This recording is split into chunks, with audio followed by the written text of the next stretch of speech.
إليه لا حول ولا قوة إلا بالله العلي العظيم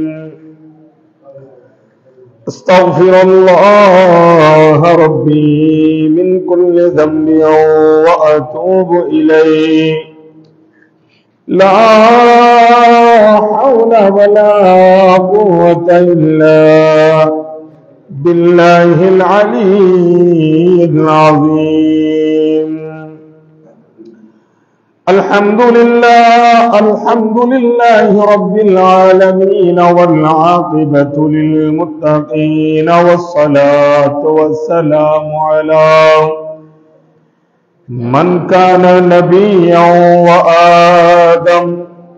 وآدم بين الماء والتين وعلى آله وأصحابه وشهداء محبته وشورى دينه وعلماء أهل سنته والناس كلهم أجمعين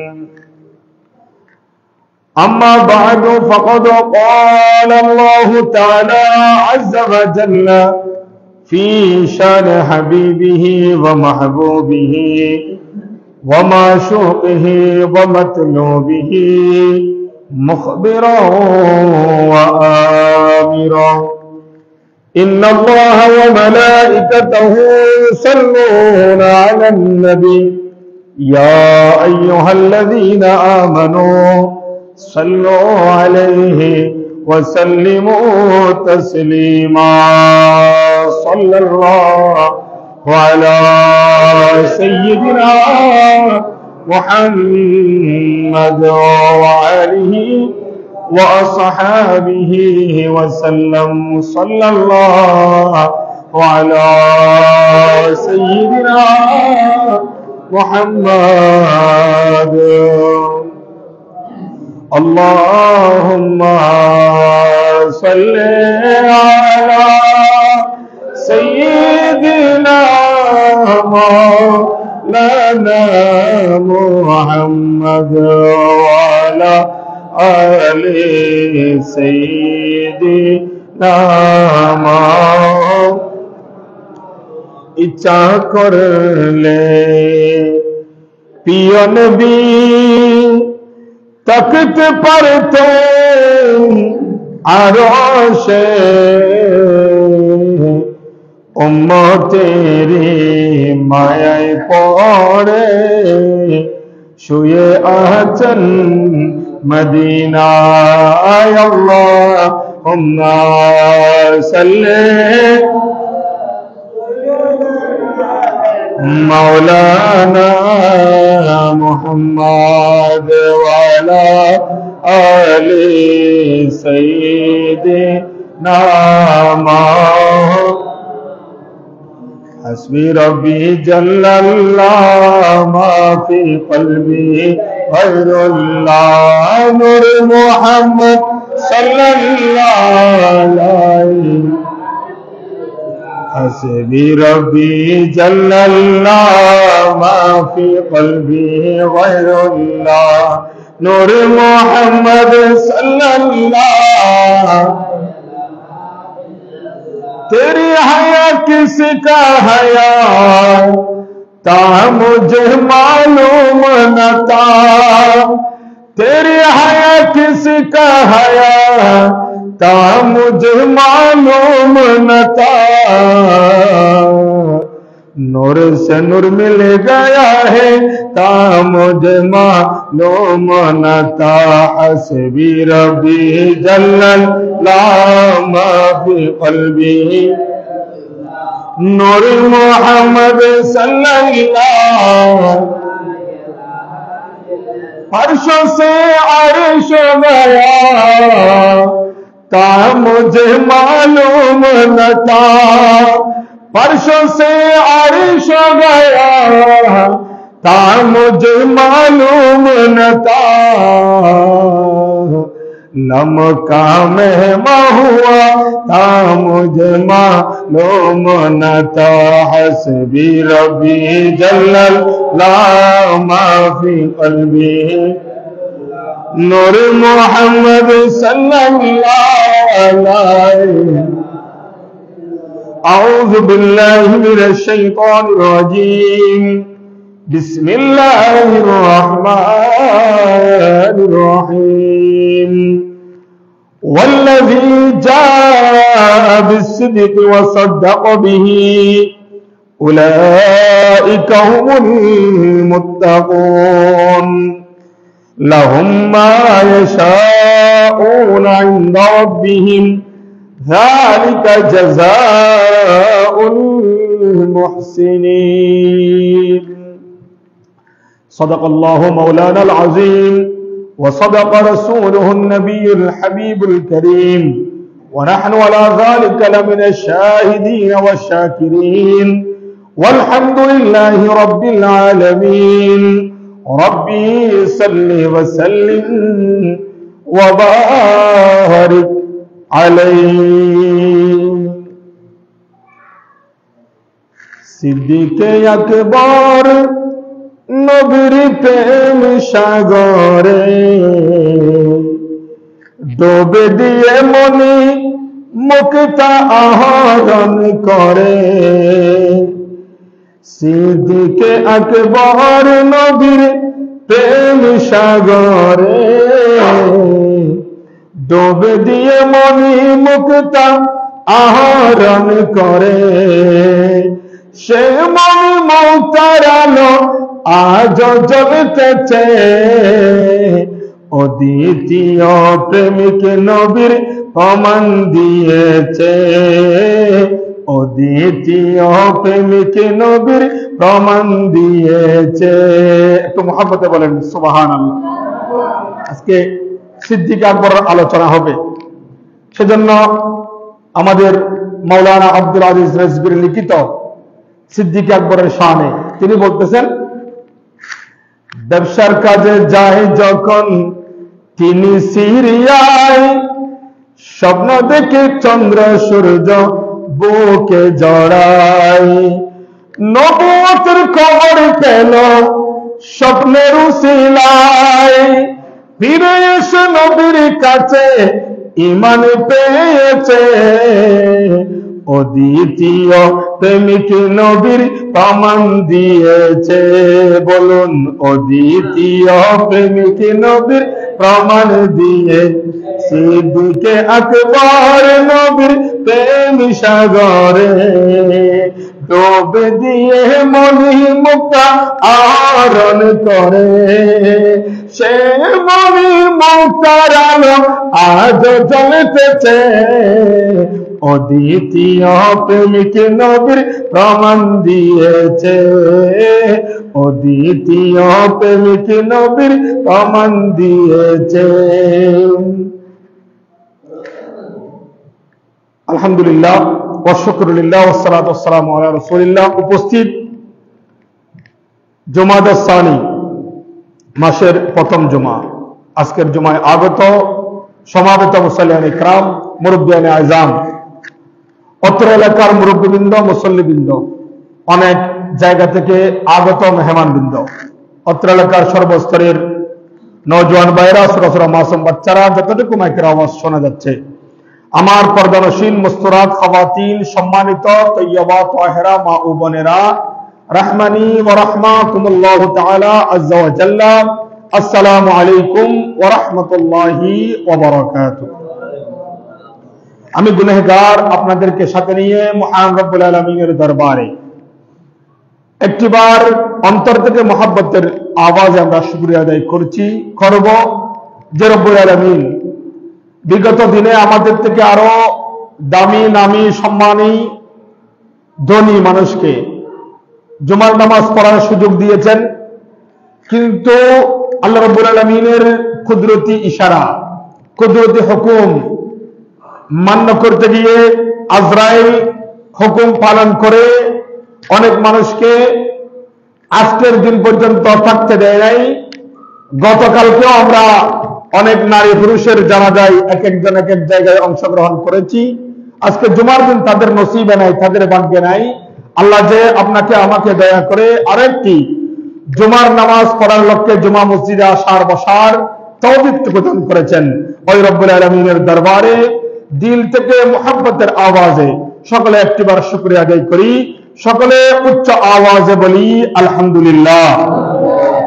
সাথে সাথে লক্ষ কোটি দরুদ ও সালামের নজরানা পেশ করছি সরওয়ারে কায়নাত ফখরে মওজুদাত রাহমাতুল লিল আলামিন শফিউল মুজনবিন উম্মতের কান্ডার নবী, উম্মতের মায়ার সাগর দয়ার সাগর নবী, উম্মতের জন্য যিনি সিজদায় পড়ে আসার সাথে কেঁদেছেন, 63 বছর হায়াতে জিন্দেগি উম্মতের জন্য কেঁদেছেন, এখনো রওজায়ে পাকে কাঁদতেছেন, কিয়ামতের ময়দানে সর্বপ্রথম উঠে উম্মতি বলে যিনি সিজদায় পড়ে কান্না করবেন, রাহমাতুল লিল আলামিন নবীর নূরানী কদমে আল্লাহ আমাদের পক্ষ থেকে যা দরুদ সালাম নামাজ কালাম তাসবিহ তাহলিল আমরা আদায় করব, সবকিছু ভুল ত্রুটি মার্জনা করে রাহমাতুল লিল আলামিন নবীর নূরানী কদমে আল্লাহ রাব্বুল আলামিন এবার সওয়াব বখশিশ করে দিক। সকলে উচ্চ আওয়াজে বলি আমিন। সাথে সাথে আমরা দোয়া করি আমার নবীর সাথে সাথে যিনি ছিলেন, নবীর কথায় বলা মাত্র যিনি বিশ্বাস করেছেন, নবী যা বলেছেন তা যিনি দান করে দিয়েছেন, তার নাম হচ্ছে হযরতে সাইয়্যিদানা সিদ্দিকে আকবর। যারা বলেন সুবহানাল্লাহ। আল্লাহ যেন ওই সিদ্দিকে আকবরের সাদাকতের উসিলায়, সিদ্দিকে আকবরের কদমের সদকায় আল্লাহ যেন আমাদের মুরব্বীরা যারা ইন্তেকাল হয়ে কবরবাসী হয়েছেন, আমরা যারা দুনিয়ায় আছি, আমরা যারা দুনিয়া থেকে চলে যাব, আল্লাহ যেন সকলের জিন্দেগির গুনাহ সিদ্দিক আকবরের সাদাকতের উসিলায় মাফ করে দেয়। সকলে বলি আমিন। সম্মানিত উপস্থিতি, সময় সংক্ষেপ, ধারাবাহিক আমার আলোচনা। আজকে আমি রেখেছি হযরতে সাইয়্যিদানা সিদ্দিকে আকবরের জীবনী। কারণ হযরতে সাইয়্যিদানা সিদ্দিকে আকবরের ইন্তেকালের মাস এই মাস জুমাদা সানি। এই মাসের 7 তারিখ থেকে হযরতে সাইয়্যিদানা সিদ্দিকে আকবর রাদিয়াল্লাহু তাআলা ইনি অসুস্থ হয়েছেন। কোন মাসের?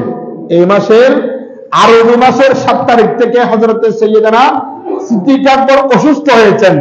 অসুস্থ হওয়ার পরে হযরতে সাইয়্যিদানা সিদ্দিকে আকবর রাদিয়াল্লাহু তাআলা আনহুকে যখন ওনার সহচর যারা ছিলেন, ফারুক আজম, ওসমান যুন্নুরাইন, মাওলা আলী শের খুদা সহ যারা ছিলেন, ওনারা যখন সিদ্দিকে আকবরকে বলতে লাগলেন, আপনার দেওয়া, আপনার জন্য ওষুধ করা, আপনার জন্য ডাক্তার নিয়ে আসা, আপনার চিকিৎসা করা খুবই প্রয়োজন, আপনি আমাদেরকে অনুমতি দিন, আমরা আপনার জন্য যেন চিকিৎসার ব্যবস্থা করতে পারি। হযরতে সাইয়্যিদানা সিদ্দিক আকবর বলে উঠলেন, আমি জানি আমার চিকিৎসা করলেও, আমার সেবা যত্ন করলেও, আমি একথা মানি এবং জানি এবং বিশ্বাস করি আমাকে দুনিয়া থেকে চলে যেতে হবে। আমার অন্তরে এই কথা নাড়া দিচ্ছে, আমাকে হয়তো আর আল্লাহ দুনিয়ায় থাকতে দিবে না, আমাকে হয়তো আল্লাহ তলব করবে, হয়তো আমাকে এই দুনিয়ার মায়া ছেড়ে চলে যেতে হবে। সেজন্য আমার ওষুধ করার দরকার নাই। আমার মনে মনে জানা হচ্ছে আমি আর বেশি দিন থাকবো না, আমি দুনিয়া থেকে পর্দা করব, দুনিয়া থেকে পর্দা করে আমি আমার নবীর রওজায়ে পাকের পাশেই শায়িত হয়ে যাব। সুবহানাল্লাহ। এটা হচ্ছে সিদ্দিক আকবরের কথা। আমি এদিকে যাচ্ছি। তারপরে যে কোরআনুল কারীমের একটি আয়াত আমি তেলাওয়াত করেছি, আজকে খুতবার মধ্যে এসেছে, আজকে অসংখ্য আয়াত এসেছে, এগুলো আমি আলোচনা করব না, শুধু সিদ্দিক আকবরের জীবনী থেকে আলোচনা করব। তার পূর্বে যে আয়াত আমি তেলাওয়াত করেছি, এই আয়াতের মধ্যে আল্লাহ রাব্বুল আলামিন বলেন, ওয়াল্লাযী জাআ বিসসিদকি, এতটুকুর মধ্যে যতটুকু আল্লাহ বোঝাচ্ছেন, আল্লাহ বলতেছেন ওয়াল্লাযী জাআ বিসসিদকি, যারা সত্য নিয়ে এসেছে, ওয়াসাদ্দাক বিহি, এবং যারা সেটাকে সত্য মেনে নিয়েছে, উলাইকা হুমুল মুত্তাকুন, তারাই হচ্ছে প্রকৃত ধর্মবিরু। তাদের ভিতরেই ধর্মের সবকিছু ঢুকেছে। যারা সত্য নিয়ে এসেছে, এটাকে যারা মেনে নিয়েছে, তারাই হচ্ছে প্রকৃত ধর্ম মানা মানুষ। যারা বলেন সুবহানাল্লাহ। এই কথা এখানে শেষ নয়। এই আয়াতের মধ্যে আপনারা বলবেন এখানে তো হযরত আবু বকরের নাম নাই, সিদ্দিক আকবরের নাম নাই, আপনি কোত্থেকে বলতেছেন? প্রথম যে সেন্টেন্স, যে বাক্য, এখানে আল্লাহ বলেন ওয়াল্লাযী জাআ বিসিদকি, এখানে মুরাদ হচ্ছে নবী। এখন আমি আপনাদেরকে যদি বলি সবচেয়ে যিনি সত্য বাক্য আমাদেরকে শুনিয়েছেন তার নাম হচ্ছে মুহাম্মাদুর সাল্লাল্লাহু আলাইহি ওয়াসাল্লাম। আমাদেরকে সর্বপ্রথম নবী এসে যে সত্য আমাদেরকে শুনিয়েছেন এই কথাটি কি আমরা সবাই জানি, কিন্তু আমি যদি জিজ্ঞাসা করি আপনারা বলতে পারবেন না। নবী আমাদেরকে সত্যের এক নম্বর বাক্য দিয়েছেন, সত্য যেটা সেটা আমাদেরকে শুনিয়েছেন, এটা হচ্ছেন কালিমা লা ইলাহা ইল্লাল্লাহ।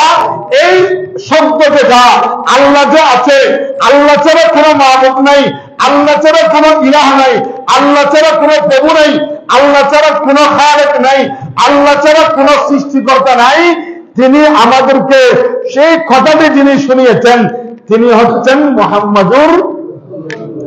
এই কথা থেকে সত্য আর কোনো কথা আছে? লা ইলাহা ইল্লাল্লাহ, এই কথা থেকে আর কোনো সত্য কোনো বাণী আছে? এটা হচ্ছে এক নম্বর সত্য। এই সত্য বাণীটি আমাদেরকে কে শুনিয়েছেন? যিনি শুনিয়েছেন আল্লাহ যে সত্য, আল্লাহ ছাড়া কোনো মাবুদ নাই, এটা যিনি শুনিয়েছেন তিনি হচ্ছেন আল্লাহর প্রেরিত রাসূল, তিনি হচ্ছেন মুহাম্মাদুর। এই কথার মধ্যে কোনো ধরনের কোনো সন্দেহ আছে? এটা সন্দেহ করলে ঈমান চলে যাবে। সবচেয়ে সত্য কথা হচ্ছে লা ইলাহা ইল্লাল্লাহ, আল্লাহ ছাড়া কোনো প্রভু নাই। এই কথাটি যিনি আমাদেরকে শুনিয়েছেন তিনি হচ্ছেন মুহাম্মদ রাসূলুল্লাহ। এই আয়াতের মধ্যে আল্লাহ বলেন ওয়াল্লাযী জাআ বিসিদকি, তোমাদের মধ্যে সত্য নিয়ে যারা এসেছে। তারপরে বলা হচ্ছে ওয়াসাদ্দাকা বিহি, ওয়াসাদ্দাকা বিহি এটার মুরাদ নিয়েছেন, এটা কাকে ইঙ্গিত করেছেন? ওয়াসাদ্দাকা বিহি এটার মুরাদ হচ্ছে হযরত সাইয়্যিদানা সিদ্দিক আকবর। জোরে বলেন সুবহানাল্লাহ। তারপর বলা হচ্ছে উলাইকা হুমুল মুত্তাকুন, যারা এটা মানবে, যারা এটা সত্যটা বাস্তব ক্ষেত্রে মেনে নিয়েছেন তারাই হচ্ছে প্রকৃত ধর্মবিরোধ।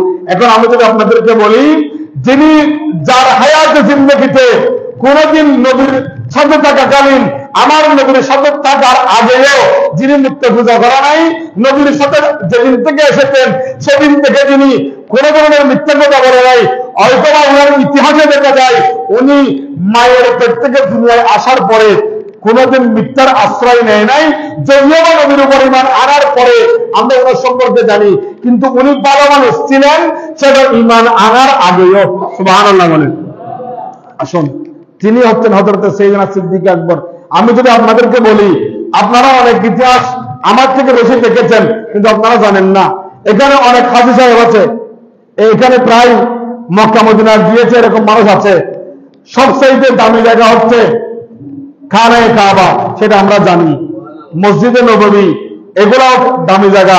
আমার নবীর রওজায়ে পাক, রাসূল সাল্লাল্লাহু আলাইহি ওয়াসাল্লাম যে জায়গায় এখন বর্তমানে আছেন ওই জায়গা থেকে সারা পৃথিবীতে নয়, কুল কায়নাতে নয়, আল্লাহ বলেন আমি যেখানে আছি ওই মকানটা ছাড়া আমার হাবিবের লামকান আমি যা কিছু সৃষ্টি করেছি এগুলোর থেকে সবচেয়ে বেশি দামি জায়গা হচ্ছে আমার নবীর আরামের স্থান, যেটা বর্তমানে সোনার মদিনা আমার নবীর রওজায়ে পাক আছে। এর থেকে দামি আর কোনো কিছু সৃষ্টি করে নাই। যারা বলেন সুবহানাল্লাহ। ওই জায়গা সেটা আমার নবীর রওজা পাক আছে, ঠিক আছে, ওই জায়গাটার মালিক হচ্ছেন সিদ্দিক আকবর। সুবহানাল্লাহ যারা বলবেন না? আচ্ছা বলেন, মসজিদে নববীতে এক রাকাতে কয় রাকাতে সওয়াব? 50,000। কি 50 রাকাত? কয় হাজার? মক্কা শরীফ, হেরাম শরীফে নামাজ, এখানে নামাজ পড়লে এক রাকাতে 1 লক্ষ রাকাতের সওয়াব। 1 লক্ষ রাকাতের সওয়াব এক রাকাতে। আর যদি নবীর মসজিদ, মসজিদে নববীতে এক রাকাতে 50,000 রাকাতের সওয়াব। এই মসজিদে নববীর জায়গাটা কিন্তু সিদ্দিক আকবরের দেওয়া। সুবহানাল্লাহ যারা বলবেন না? আমরা এখন নতুন করে টিকিট কাটতে হয় একটা জায়গা ঢোকার জন্য, যেটাকে বলা হয় রিয়াজুল জান্নাহ। রিয়াজুল জান্নাহ তাহলে ঢুকুন, এর নামাজ পড়ুন। এই রিয়াজুল জান্নাহ, যেটাকে জান্নাত, দুনিয়ার জান্নাত বলা হয়, ওই জায়গাটা রিয়াজুল জান্নাহ, যেটা বর্তমান সরকার সিস্টেম করে দিয়েছে, এখানে একটা টোকেন নিতে হবে। আগে যার আগে যে পাত্র সে ঢুকে যেত, বর্তমানে টোকেন নিতে হয়, অনুমতি নিতে হয়। ওই জান্নাত, যেটাকে দুনিয়ার জান্নাত বলা হয়, ওই রিয়াজুল জান্নার জায়গাটা সিদ্দিক আকবরের দেওয়া। সুবহানাল্লাহ বলেন। তাহলে ওই সিদ্দিক আকবরের মাকাম উপরে নাকি নিচে? কতটুকু উপরে? যার সাথে বলা হয়েছে আফদালুন নাস বাদাল আম্বিয়া। সুবহানাল্লাহ একটু জোরে বলেন। কথা বুঝেন নাই সেজন্য সুবহানাল্লাহ আসে নাই। আফদালুন নাস বাদাল আম্বিয়া, নবীদের পরে যার স্থান, নবীদের, আমার নবীর পরে যদি কেউ নবী হওয়ার দরকার হতো, আল্লাহর কাছে যদি প্রয়োজন হতো, তাহলে নবী হতেন সিদ্দিক আকবর। আফদালুন নাস বাদাল আম্বিয়া, এগুলো আমি আপনাদেরকে সামান্য ধারণা দিচ্ছি। সিদ্দিক আকবর কেন এত উরুজিয়ত, এত মোকামে পৌঁছেছেন? সবচাইতে যেটা শেষ কথা হচ্ছে, সিদ্দিক আকবর নবীর কারণে, আমার নবীর প্রেমে, আমার নবীকে যাওয়ার ক্ষেত্রে একেবারে নিচে, নবীর প্রেমের মধ্যে হাবুডুবু খেয়ে নবীর গোলামিতে একেবারে নিচে ছিলেন, দানের ক্ষেত্রে একেবারে উপরে ছিলেন, মুহাব্বতের ক্ষেত্রে উপরে ছিলেন। যদিও বা দুনিয়া বিভাগে আমি সবকিছু দান করে দিয়ে একেবারে সবকিছু শেষ করে দিয়েছেন, আল্লাহ বলে তোমার দুনিয়ার সম্পদ শেষ হয়েছে, তোমার আখিরাতের সম্পদ, তোমার সম্মান কিয়ামত পর্যন্ত এতটুকু উঠবে যতটুকু আর ওঠার সিস্টেম নাই, এতটুকু আমি তোমার সম্মান তুলে দিয়েছি। জোরে বলেন সুবহানাল্লাহ। একটু দরুদ শরীফ সালাতুন ইয়া রাসূলুল্লাহ আলাইকুম। সিদ্দিক আকবরের শানে একটা দুটি নয়, ডাইরেক্ট এবং ইনডাইরেক্ট 15টি কোরআনুল কারীমের আয়াত নাযিল হয়েছে। কয়টি?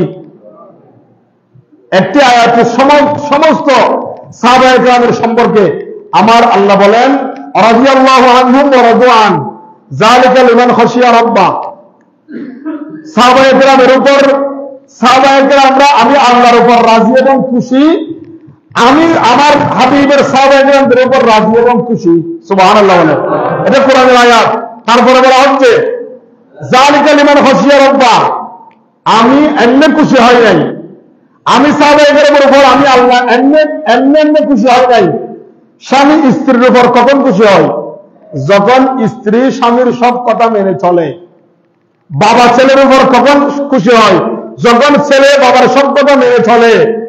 ঠিক তেমনি ভাবে আল্লাহ বান্দার উপর কখন খুশি হয়? যখন বান্দা আল্লাহর সব হুকুম আহকাম, বান্দা আল্লাহর সব কথা যখন মেনে চলে, তখন ওই বান্দার উপর আল্লাহ খুশি হয়ে যায়। আল্লাহ যখন খুশি হয়ে যায়, ওই বান্দা আর বান্দা থাকে না, সাধারণ মানুষ থাকে না, তিনি তখন মুমিন হয়ে যায়, মুত্তাকি হয়ে যায়, ইমানদার হয়ে যায়, তিনি তখন পরহেজগার হয়ে যায়, তিনি হতে হতে একেবারে ওলির দপ্তরে চলে যায়। যারা বলেন সুবহানাল্লাহ। আসুন, হযরত সাইয়েদনা সিদ্দিক আকবর রাদিয়াল্লাহু তাআলা ওনার এত মোকাম, ওনার সম্মান এত উপরে উঠেছেন কেন?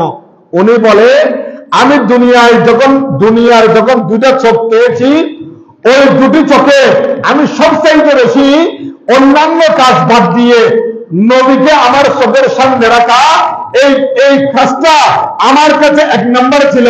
দুনিয়ার আর যা কিছু ছিল সবকিছু আমি 2 নম্বর রেখেছি। 1 নম্বর হচ্ছে নবী দেখা। 1 নম্বর কি? নবী দেখা। আমি নবী দেখা, সেই কাজটা আমি 1 নম্বর রেখেছি। সেজন্য সিদ্দিক আকবর সবকিছুর থেকে 1 নম্বরে প্রাধান্য দিয়েছেন নবীর ভালোবাসাকে। 2য় নম্বরে প্রাধান্য দিয়েছেন আমার কাছে যা ধন সম্পদ আছে এগুলা নবীর প্রেমে দিতে পারা, নবী যেখানে বলে সেখানে দিয়ে দেওয়া, নবীর যেখানে প্রয়োজন সেখানে দিয়ে দেওয়া, সেটাকে আমি সিদ্দিক আকবর 2 নম্বর রেখেছি। 1 নম্বরে ভালোবাসার ক্ষেত্রে নবী, 2য় নম্বরে দামের ক্ষেত্রে নবী যা বলে সেখানে দিয়ে দেওয়া, সেটাকে আমি প্রাধান্য দিয়েছি। সেজন্য আল্লাহ আমার সম্মান এতটুকু উপরে তুলেছেন। যারা বলেন সুবহানাল্লাহ। একটা দুটা নয়। রাদিয়াল্লাহু আনহু মারদুআন, যালিকা লিমান খাশিয়া রাব্বা। আল্লাহ বলেছেন সাহাবায়ে কেরামরা আমাকে বেশি ভয় করে। এখন আমরা তো এলাকার নেতাকে যেভাবে ভয় করি, আমাদের হাতে যদি কেউ মোবাইল করে হুমকি দেয়, আমি তোমার আজকে রাতে শেষ, যা আছে তা খেয়ে নাও, যা প্রয়োজন, তোমাকে কিছুক্ষণ পরে গুলি করে দেওয়া হবে, তোমাকে কিছুক্ষণ পরে নিয়ে মেরে ফেলা হবে, তখন আপনি সারা রাত আর ঘুমাবেন না। তখন আপনি ওই নেতার পিছনে দৌড়বেন, ওই বসের পিছনে ছুটে যাবেন, আপনি যেন অস্ত্রের গুলির আঘাত থেকে বাঁচতে পারেন, মায়ের খাওয়া থেকে বাঁচতে পারেন। কিন্তু আল্লাহ বলে আমাকে সাহাবায়ে কেরাম, আমরা তোমরা দুনিয়ায় যেগুলা হাত বিচ্ছু যুগ এগুলাকে যেভাবে আমরা ভয় পাই, তোমরা তো আমি আল্লাহর ভয়ে এতটুকুও তোমরা মনে ভয় আনো না। কিন্তু আমার সাহাবায়ে কেরামরা জান্নাতের টিকিট, আমার হাবিবের সাহাবায়ে কেরামরা জান্নাতের টিকিট পাওয়ার পরেও আমি আল্লাহর ভয়ে এত বেশি কান্না করতেন, তাদের চোখ দিয়ে পানি পড়তে পড়তে তাদের চোখের নিচে কালো দাগ হয়ে যেত। সুবহানাল্লাহ বলেন। ওনারা আমাকে এত বেশি ভয় পাই, সেজন্য আমি সাহাবায়ে কেরামদের উপর রাজি এবং খুশি। সাহাবায়ে কেরামের প্রেম, ওনাদের জীবন ব্যবস্থা, ওনাদের যে পথ চলা, আল্লাহ যেন ওনাদের অনুসরণ করে আমাদেরকে চলার তৌফিক দান করে, আমিন বলেন। সারা দুনিয়া রাসূলুল্লাহ।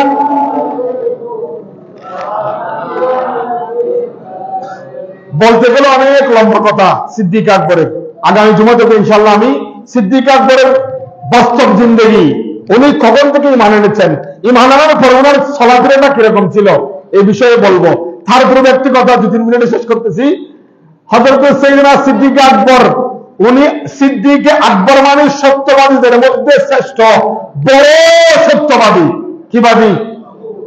বড় সত্যবাদী, যার সমান আর কোন সত্যবাদী নাই।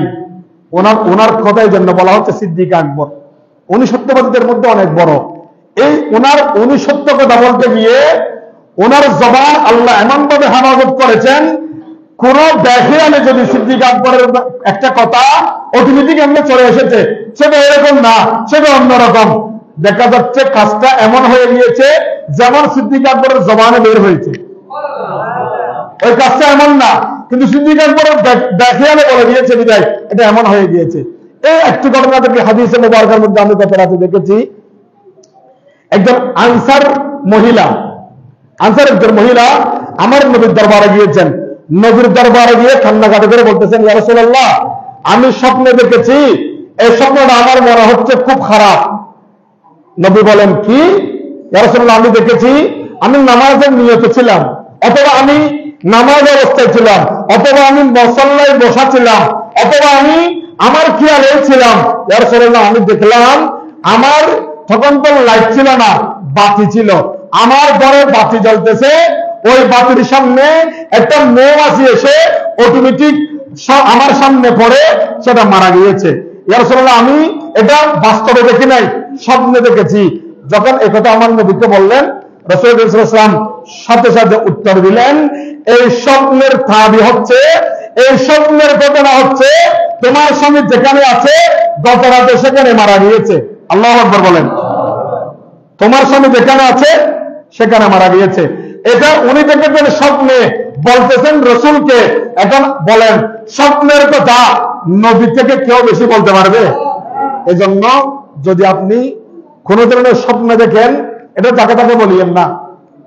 আমরা তো স্বপ্ন দেখলে সেটা শুধু সকালে ঘুম থেকে ওঠার আগে চিন্তা করে কাকে বলে দেব। স্বপ্নর তাবি যে সে করতে পারবে না। আপনি বৃহস্পতিবার রাতে স্বপ্ন দেখলে সেটা তাবির একটা হবে, আপনি শনিবারে দেখলে সেটা তাবির একটা হবে, আপনি যদি সোমবারে দেখেন সেটার তাবির একটা হবে, রাতের শেষ ভাগে দেখলে সেটা একটা হবে, রাতের শুরুতে দেখলে সেটা একটা হবে। স্বপ্নের কথা যাকে তাকে বলা ভালো না। ওই মহিলাটা গেলেন, সময় সংক্ষেপ লম্বা। উনি যখন গেলেন, ইয়া রাসূলুল্লাহ, আমি এরকম দেখেছি, আমার নবী বলেন, একসাথে বলে দিলেন এক কথাই, তোমার স্বামী যেখানে আছে সেখানে মারা গিয়েছে। এখন ভাগ্যবান কোন ভালো মহিলা যদি স্বামীর মৃত্যুর খবর শুনে, বিদেশে স্বামী মারা গিয়েছে, ঢাকায় স্বামী মারা গিয়েছে, যেখানে কাজ করে সেখানে স্বামী মারা গিয়েছে, ভালো মহিলা হলে ওই মহিলার অন্তর বরদাস্ত করবে? আমি এভাবে ফল ডেকে গিয়ে দৌড়ে। তারপরে হঠাৎ উনি খেয়াল করলেন, আচ্ছা ঠিক আছে, আমি তো রাসূল সাল্লাল্লাহু আলাইহি ওয়াসাল্লামের কাছে গিয়েছি, আমার নবী তো আমাকে একটা কথা বলেছেন, এটা আমি মানছি, তারপরেও আমি একটু সিদ্দিক আকবরের কাছে যাই। সুবহানাল্লাহ বলেন। মনকে বোঝানোর জন্য আমি একটু সিদ্দিক আকবরের কাছে যাই। তখন টেলিফোনও নাই, ইমো নাই, হোয়াটসঅ্যাপও নাই, মোবাইলও নাই ওই যুগে। যখন সিদ্দিক আকবরের কাছে গেলেন, এটা সিদ্দিক আকবর নবী থেকে বড় নয়, কিন্তু সিদ্দিক আকবরের জীবনে কোনোদিন মিথ্যা কথা বলে নাই বিদায় সিদ্দিক আকবরের জবানকে হেফাজত করেছেন আল্লাহ। সুবহানাল্লাহ বলেন। কিন্তু নবী যেটা দেখেছেন ওটা সত্য।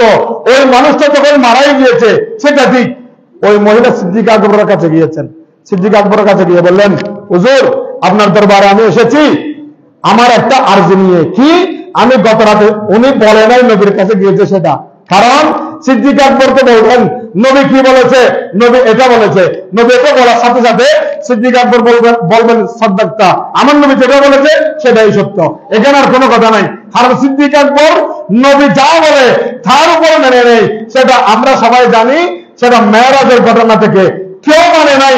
সর্বপ্রথম নবীর মুখ থেকে শুনে না, কাফেরের মুখ থেকে শুনে নবী বলেছে, এই কথা কাফেরের মুখ থেকে শুনে সিদ্দিক আকবর বললেন সাদ্দাক্তা, নবী যদি বলে থাকে মেরাজ আমি স্বীকার করেছি, সুবহানাল্লাহ বলেন। তখন ওই মহিলা গেলেন, তারপর বললেন হুজুর এই ঘটনা আমি আপনার কাছে জানতে এসেছি। সিদ্দিক আকবর বলে দিলেন হঠাৎ, আপনার স্বামী আজকে রাতে ঘরে আসবে, কিন্তু নবী বলেছেন কি মারা গিয়েছে। এখন নবীরটাও করে না, সিদ্দিক আকবরটা নিচে আমাদের মতে, কিন্তু নবী যখন বলেছেন তখন ওই ব্যক্তি মারা গিয়েছে।